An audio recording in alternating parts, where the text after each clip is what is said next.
una coppia che vive nel Nord America, quasi al confine con il Canada.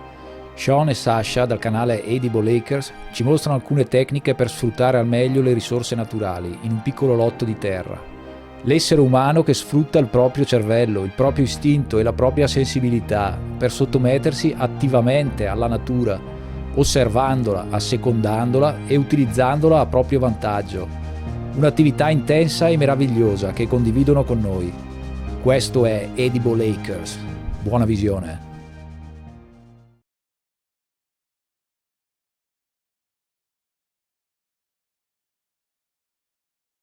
Il vero traguardo nell'agricoltura, nell'allevamento, ma anche credo nella vita in generale, deve essere quello di arrivare ad avere una visione circolare.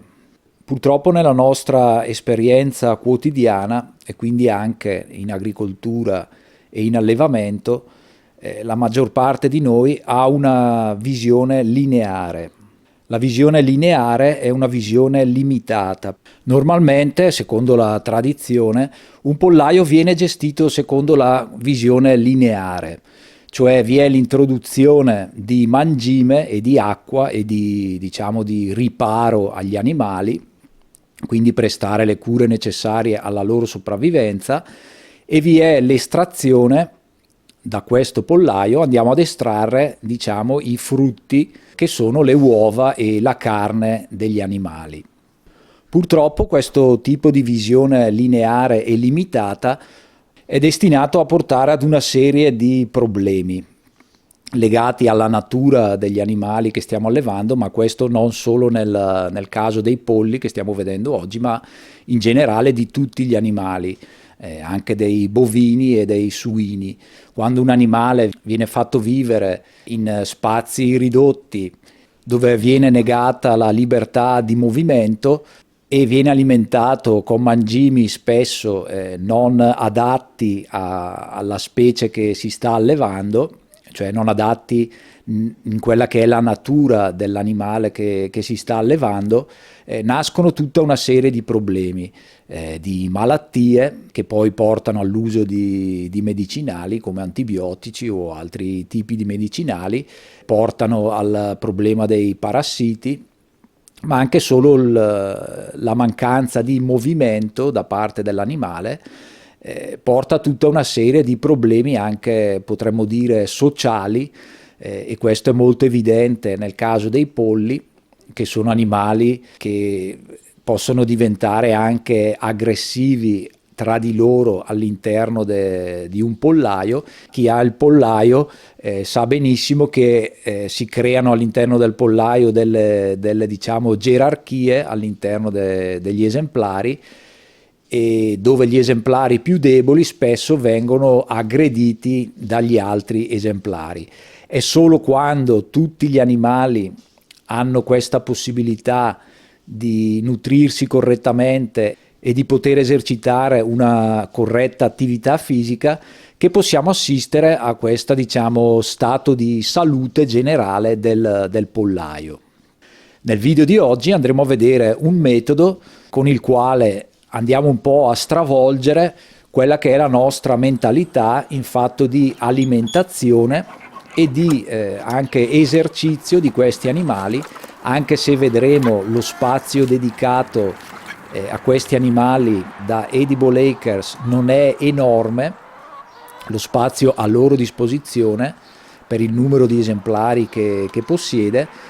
Comunque vedrete che gli animali sono in perfetta salute e svolgono tutti i giorni una intensa attività fisica, il che li porta ad essere assolutamente sani e produttivi.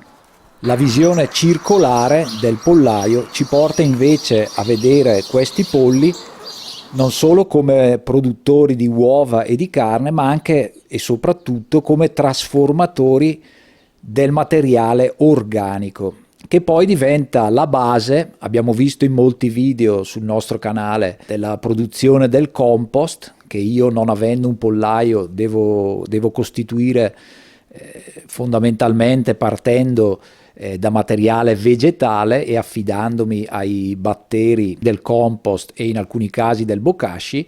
Mentre invece in questa visione circolare del pollaio andiamo a vedere la trasformazione di materiale organico ad opera dei polli. In pratica i polli lavorano per noi attraverso i batteri che sono presenti nel loro intestino, attraverso le proprie deiezioni e soprattutto attraverso il proprio movimento. Sapete che i polli sono ruspanti e quindi se osserviamo la natura e la lasciamo praticare come meglio sa fare e lasciamo ruspare questi polli, riusciamo ad ottenere del materiale organico che poi andiamo a reintrodurre nelle nostre colture e quindi abbiamo una base di partenza completa che è stata trasformata dai batteri e dall'attività dei polli.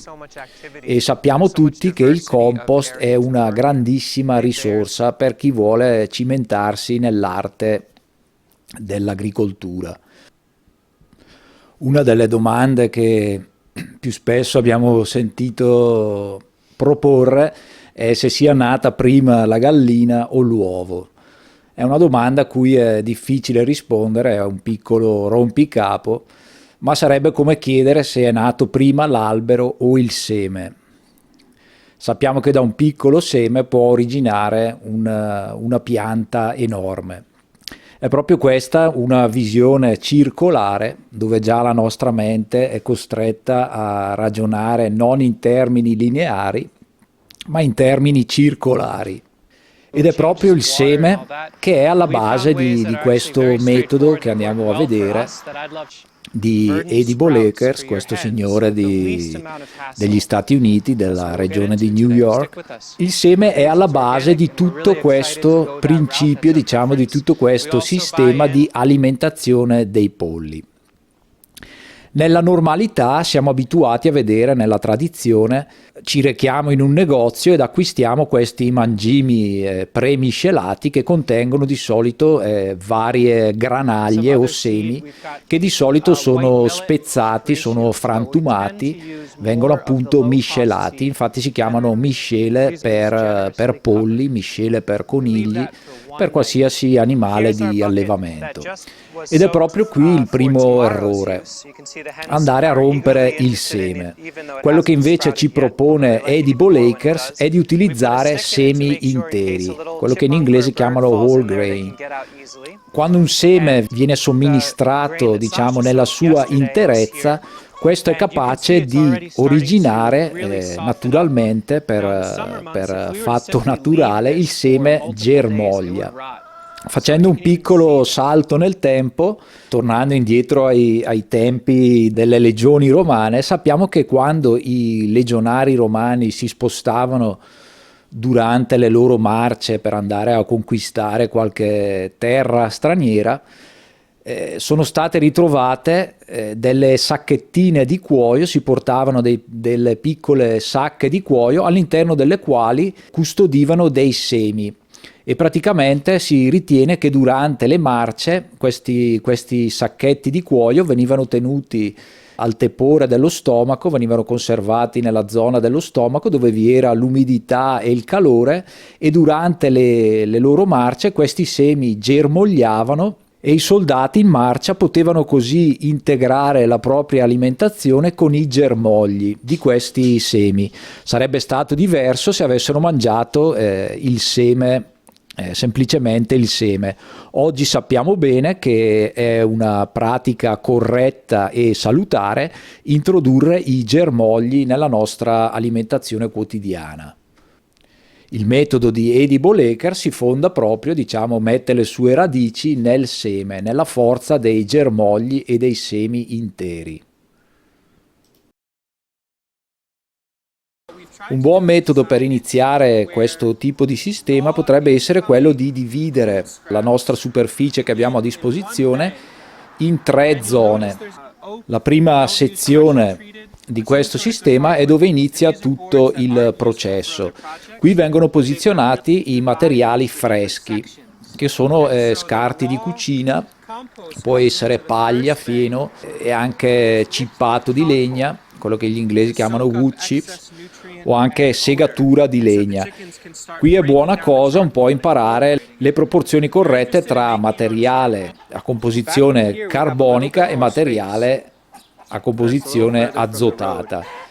Vi lascio un riferimento qui in alto a destra per approfondire il tema del compost, di quali devono essere più o meno le proporzioni corrette tra carbonio e azoto, quindi tra materiale secco e materiale verde, in un cumulo di compost, per avere la corretta, diciamo, fermentazione. Per eliminare il possibile problema degli odori, in questa fase, diciamo, di produzione del compost, vedete che vengono introdotti dei pezzi di carbone.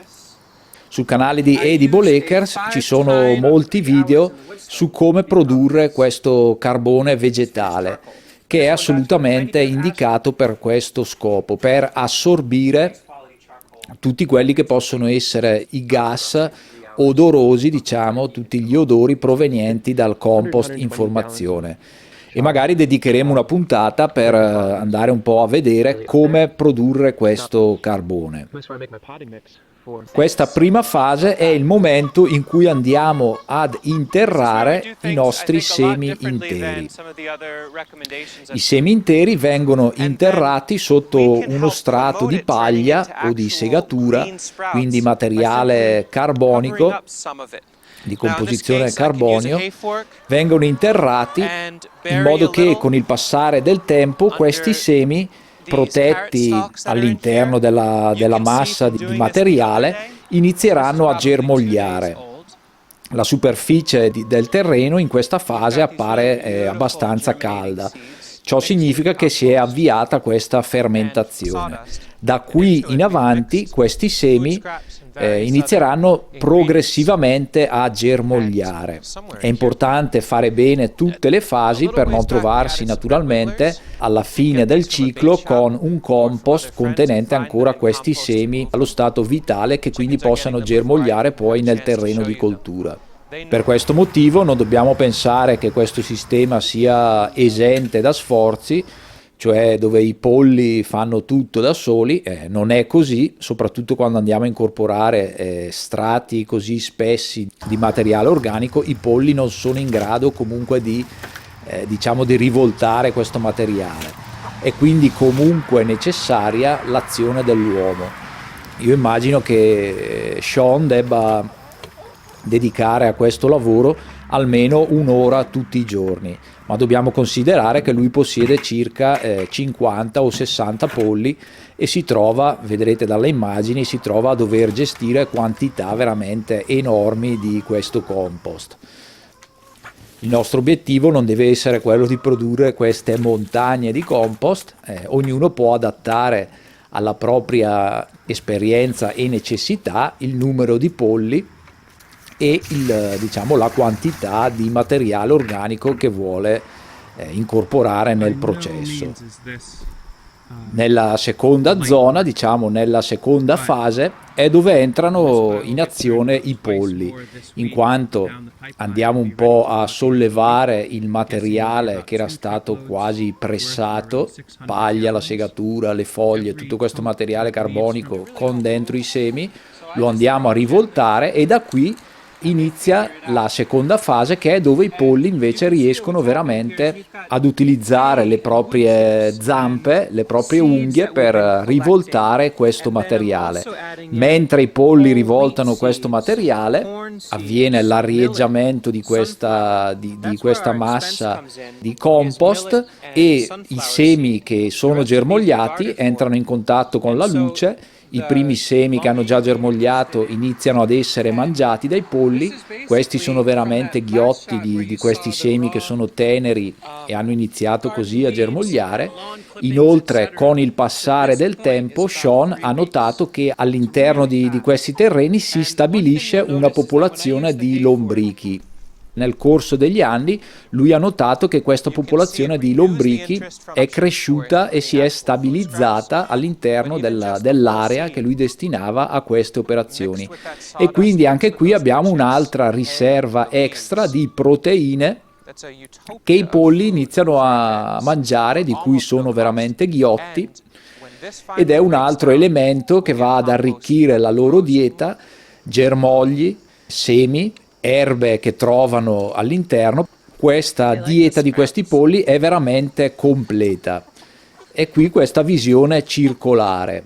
Quindi dalla seconda fase, che può durare circa 20 giorni, arriviamo a quella che è l'ultima fase, l'ultima zona, diciamo. La maggior parte, diciamo, dei semi, la maggior parte è stata mangiata dai polli, quelli che rimangono hanno germogliato e quindi vengono ancora mangiati. Ne rimarrà sicuramente qualcuno non germogliato, ma adesso questo compost viene preso e viene portato, diciamo, viene accumulato come compost quasi pronto per la coltivazione. Fino a questo punto le uniche due, diciamo, attrezzature che servono per queste fasi sono una forca da fieno a 5 punte, che è l'unico attrezzo che lui usa.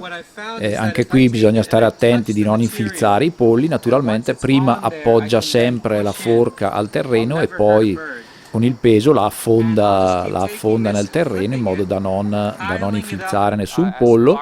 E poi l'altro elemento sono questi bidoni, ferro o in alluminio, molto comodi, che è meglio lasciare sollevati da terra, magari con dei mattoni o con qualche altro elemento, ed è dove si va a riporre le sementi lontano da roditori o qualsiasi animale che potrebbe essere attirato da questi semi, e ben protetti dall'acqua. E questi sono gli unici attrezzi. C'è un'altra cosa interessante in tutto questo processo, ed è come disegnare questo sistema. Nelle porzioni di terreno a nord vediamo che Sean introduce degli alberi di nocciola, e qui potrebbero essere anche altri tipi di alberi, e all'inizio possiamo proteggere questi alberelli, potremmo dire, con della rete metallica. Questo è un altro elemento di cui lui fa ampiamente uso, questa rete metallica zincata o acciaio elettrozincato, la quale permette di evitare l'accesso ai polli alle piantine giovani. Poi, una volta che le piante crescono, questa rete può essere rimossa. Durante alcuni dei suoi video ha eseguito alcuni esperimenti su come costruire delle recinzioni vive, quelle che in inglese chiamano live fences, e qui ci spiega alcune delle piante che potete utilizzare e alcuni metodi per contenere un po' il materiale organico e permettere allo stesso tempo la crescita di questi vegetali, e nel quale i semi possono trovare il substrato perfetto per la germogliazione. È a questo punto che andiamo a costruire dei cerchi, delle piccole gabbie, con le quali andiamo ad imprigionare delle porzioni di terreno. Sotto la porzione della gabbia, questi germogli avranno modo di crescere e spuntare, diciamo, il verde, che è la parte che poi i polli vanno a mangiare. In questo modo stiamo facendo una doppia funzione. I polli hanno l'opportunità di mangiare sia i semi che sono sul terreno, se sono di loro gradimento, oppure possono mangiare i germogli, oppure ancora possono mangiare la porzione verde. E in un'altra fase vi è la possibilità da parte delle persone di raccogliere dei vegetali che sono perfettamente, diciamo, concimati e pronti per il consumo. È veramente interessante. Tornando un po' al perimetro di questo pollaio, di questa zona dedicata ai polli, è interessante vedere come bisogna pensare un po' anche alle stagioni calde e alle stagioni fredde. In quanto alla protezione degli animali, abbiamo visto si utilizza questi alberi di nocciolo, oppure è molto indicato anche il girasole o anche il topinambur, che possono offrire, con i loro steli molto alti e molto robusti, offrono ombra, offrono semi, e diciamo sulla porzione a nord lui predilige l'utilizzo di alberi da frutto, in questo caso le nocciole. Successivamente vengono piantati delle piante di ribes o di lamponi o di anche mirtillo o comunque frutti di bosco. All'inizio si proteggono con della rete metallica, poi quando le piante sono sufficientemente alte e mature e in grado di difendersi dall'attacco dei polli, la rete viene tolta e quindi ci troviamo ad avere questo doppio livello. È una parete commestibile, una parte destinata agli umani e un'altra destinata ai polli. In questo modo gli animali possono avere frutti rossi, diciamo, quindi vitamine di cui sono ghiotti che cadono praticamente dal cielo. E in una giornata estiva sappiamo che questi frutti, quando arrivano a maturazione, cadono praticamente da soli, o quando i polli gli passano vicino, muovendoli, fanno cadere questi frutti rossi, e quindi abbiamo un'altra risorsa per integrare la loro alimentazione. Sempre alla zona dedicata ai polli sono presenti due serre costruite con metodi molto semplici e molto economiche da costruire, ma sono molto funzionali.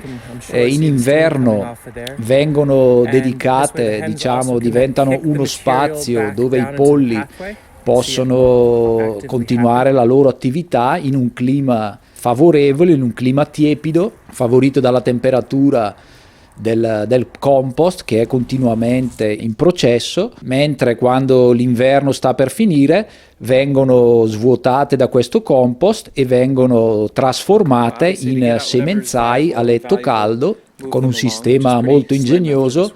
Sui due laterali le serre sono dotate di due porte, all'interno delle quali i polli sono sempre liberi di circolare, di razzolare, e non possono accedere ovviamente ai laterali della serra, diciamo alle parti perimetrali dove vengono invece stabilite le colture, e quindi ridurre un po' i tempi di crescita delle piccole piantine che poi verranno interrate. Chiudendo un po' il discorso, facendo alcune riflessioni finali, vediamo che sicuramente questo metodo è più adatto a climi freddi. Infatti nel clima dove Edible Acres, dove Sean si trova a vivere, non è raro in inverno arrivare anche a meno 30 gradi, temperature difficilmente raggiungibili alle nostre latitudini. Forse in montagna arriviamo, dalle nostre parti arriviamo a meno 15 in inverno. Sono comunque climi molto rigidi, nei quali comunque è possibile continuare con l'attività dei polli, continuare ad avere una produzione di uova anche nei climi freddi, che è un po' diciamo, il problema di chi ha il pollaio, dove la produzione di uova in questi mesi invernali diminuisce drasticamente. In certi casi, nei climi freddi, addirittura le galline smettono di fare le uova. Invece con questo metodo i polli vengono tenuti, diciamo, in allenamento, vengono mantenuti in un ambiente caldo tutto il giorno e quindi continuano a produrre uova, anche se in misura minore rispetto all'estate. Un altro punto, diciamo, di riflessione è il fatto che nel video vedete queste grandi quantità di materiale organico. Sicuramente, da quello che ho potuto capire, in America è molto più facile reperire questi materiali, questo cippato in queste quantità, ma a volte anche in Italia è possibile reperire questo materiale da magari alcune imprese che si occupano dello smaltimento di materiale per giardini e che molte volte sono gravate da questo costo. Per loro è un costo, lo smaltimento di questi materiali rappresenta un costo, sono costretti magari a conferirlo alle amministrazioni comunali o a dei centri specifici di raccolta, e magari a volte è possibile mettersi d'accordo con queste ditte per farsi consegnare, magari in forma gratuita o pagando solo il trasporto, possiamo farci consegnare queste quantità di materiale organico. Un'altra fonte di risorsa di questi materiali potrebbero essere le mense, o comunque tutte quelle attività nelle quali vi è la presenza di questo rifiuto organico che diventa una risorsa in questo caso, e quindi ancora a maggior ragione vediamo la circolarità di questo progetto che va a coinvolgere altre attività esterne. Non possiamo proprio parlare di permacultura in questo caso, è una risorsa esterna che viene introdotta nel sistema, ma è comunque circolare perché viene tolta questa risorsa da un altro settore nel quale comunque verrebbe compostata nel migliore dei casi. È inutile negare che questo compost, il prodotto finale di tutto questo cerchio virtuoso, è un compost di eccezionale qualità, è un compost ricco. Oltre a alla gestione di questo materiale, nei suoi video Edible Acres, ed è un'altra cosa molto interessante, ci insegna come gestire le risorse idriche, facilitando lo scorrere dell'acqua, diciamo convogliando tutte le acque piovane all'interno di piccoli canali che lui scava nella sua proprietà, obbligando, diciamo, il corso delle acque a scorrere lungo la proprietà e così assorbendo e, diciamo, concentrando tutti questi nutrienti che poi vengono reimmessi nel terreno e utilizzati magari in altre zone. È veramente molto interessante questa, diciamo, visione generale di un piccolo pezzo di terra come quello che avete visto all'inizio del video. Sono progetti molto lunghi, spero che vi siate entusiasmati come mi sono entusiasmato io da quando ho potuto conoscere questa persona e questo canale. Vi invito nuovamente, se avete il tempo e l'opportunità, ad iscrivervi al suo canale e magari scorrere un po' così i suoi video, e se avete delle idee di qualcosa che vi è piaciuto in particolare possiamo vedere di focalizzare la nostra attenzione su questi temi. Con questo è tutto, vi ringrazio come sempre per la visione, per essere arrivati fin qui e vi lascio un cordiale arrivederci.